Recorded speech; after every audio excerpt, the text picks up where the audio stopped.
नमस्कार साथियों, हम सभी जानते हैं कि सीबीएसई की 2021-22 की परीक्षाएं टर्म 1 और टर्म 2 में होंगी। विशेषकर ध्यान देने की बात है 10वीं और 12वीं के लिए।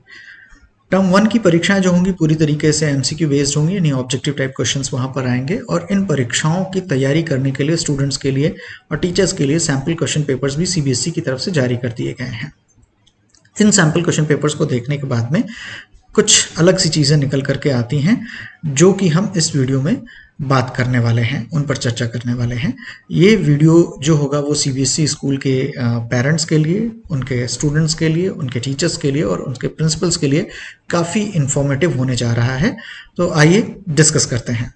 सबसे पहली बात जो समझने की है वो ये है कि साधारणतया हम समझते हैं कि जितने भी ऑब्जेक्टिव टाइप क्वेश्चन होंगे वो 1 मार्क ईच होंगे, लेकिन यहाँ पर ऐसा नहीं होने जा रहा है।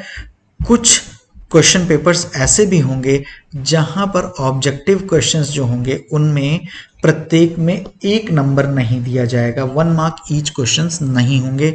तो बहुत ध्यान देने की बात है, केवल कुछ क्वेश्चन पेपर्स ऐसे होंगे जहाँ पर 1 मार्क ईच क्वेश्चंस आएंगे और काफ़ी सारे ऐसे क्वेश्चन पेपर्स होंगे जहाँ पर 1 मार्क ईच क्वेश्चंस नहीं होंगे।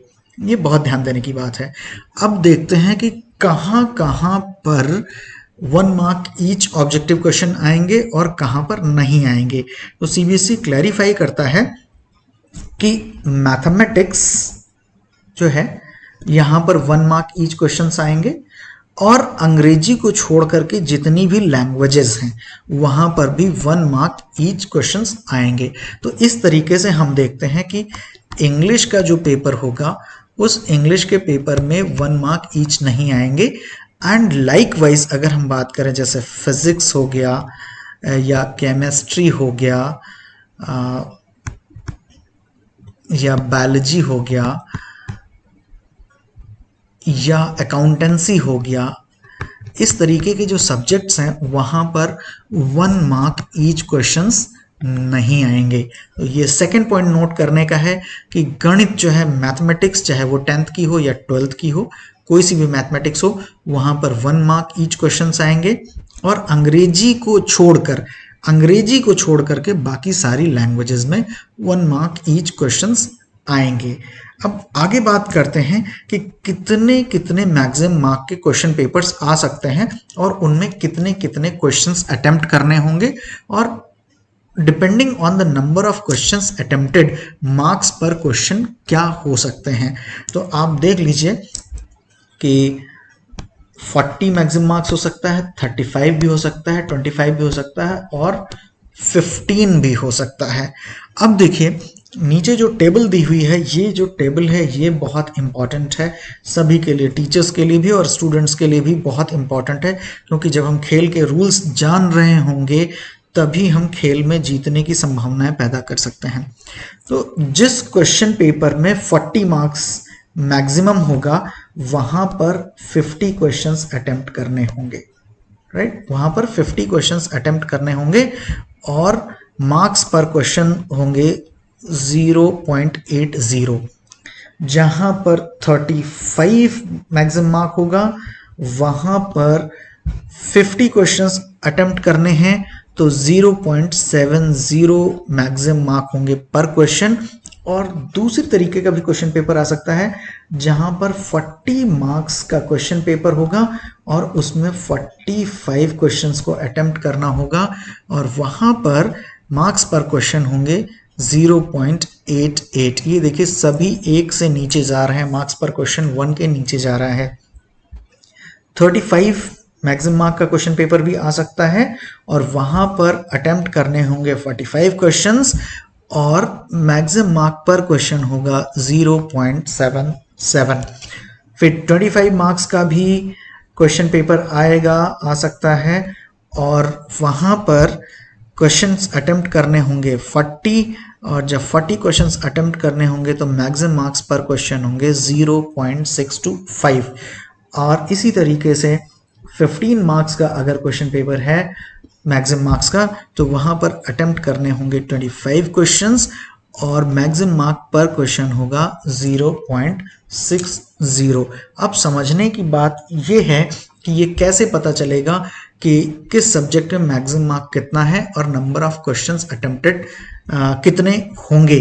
तो ये आपके सामने जब भी क्वेश्चन पेपर आएगा, और इवन सैम्पल पेपर्स को उठा करके भी स्टूडेंट्स देख सकते हैं, टीचर्स देख सकते हैं कि वहाँ पर हर सैम्पल पेपर के ऊपर मैक्सिमम मार्क भी लिखा हुआ है, और जो इंपॉर्टेंट इंस्ट्रक्शंस दिए हुए हैं, जहां पर भी इंपॉर्टेंट इंस्ट्रक्शंस दिए हुए हैं वहां पर दिया हुआ है कि कितने सेक्शंस हैं, 4 सेक्शन है या 3 सेक्शन है, उन सारे सेक्शंस में से कितने कितने क्वेश्चंस को अटेम्प्ट करना है, उनको टोटल कर लीजिए तो पता चल जाएगा कि कितने क्वेश्चंस हमको अटेम्प्ट करने होंगे।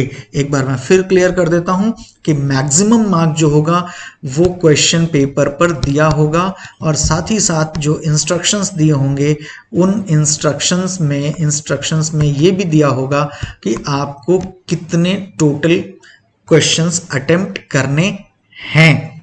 यहाँ पर आपको थोड़ी छूट भी मिल सकती है कि देयर इज अ पॉसिबिलिटी कि क्वेश्चंस ज़्यादा दिए हों और उनमें से कुछ कम, यानी इंटरनल चॉइसेस का चांस है। आप देख सकते हैं इंटरनल चॉइसेस जो हैं वो अवेलेबल होंगी स्टूडेंट्स को। ये काफ़ी अच्छा भी किया है सीबीएसई ने, लेकिन इसको ध्यान से समझने की ज़रूरत है। अब एक इम्पॉर्टेंट चीज़ है जो मार्किंग स्कीम के अंतर्गत आती है कि अगर किसी स्टूडेंट ने डेसिमल में नंबर स्कोर किए हैं, डेसिमल में मार्क्स स्कोर किए हैं किसी भी सब्जेक्ट में, तो क्या किया जाएगा, नियरेस्ट हायर न्यूमेरिकल पर अपग्रेड कर दिया जाएगा। यहाँ पर एग्जाम्पल भी दिया है कि if some child has scored 16.1 marks in any of the subjects, so then it will be rounded off to 17। यानी ध्यान देने की जरूरत है कि जो पहले नॉर्मली हम गणित में पढ़ते हैं कि 0.5 या उससे ऊपर होगा तो हायर में जाएंगे, और 0.4 या उससे कम होगा या 0.5 के नीचे होगा तो हम लोअर साइड चले जाएंगे। ऐसा कुछ भी नहीं है। For the benefit of the student CBSE ने बहुत क्लियर कर दिया है इस इंस्ट्रक्शन में। इंपॉर्टेंट इंस्ट्रक्शन है कि अगर डेसिमल में स्कोर होता है तो नियरेस्ट न्यूमेरिकल नंबर की तरफ अप स्केल कर दिया जाएगा। ये एक बहुत ही इंपॉर्टेंट जानकारी है जो सीबीएसई के द्वारा सभी स्टूडेंट्स के लिए, टीचर्स के लिए और सारे स्टेक होल्डर्स के लिए जारी की गई है। मेरा प्रयास है कि इस वीडियो के माध्यम से ये जानकारी सभी को पहुंच जाए और आसानी से समझ में आ जाए। साथ ही साथ सैम्पल क्वेश्चन पेपर्स डाउनलोड करने की जो लिंक है मैं वो इस वीडियो के डिस्क्रिप्शन बॉक्स में शेयर कर दूंगा। आप उसको क्लिक करके क्वेश्चन पेपर्स को, सैम्पल क्वेश्चन पेपर्स को डाउनलोड कर सकते हैं, प्रैक्टिस कर सकते हैं।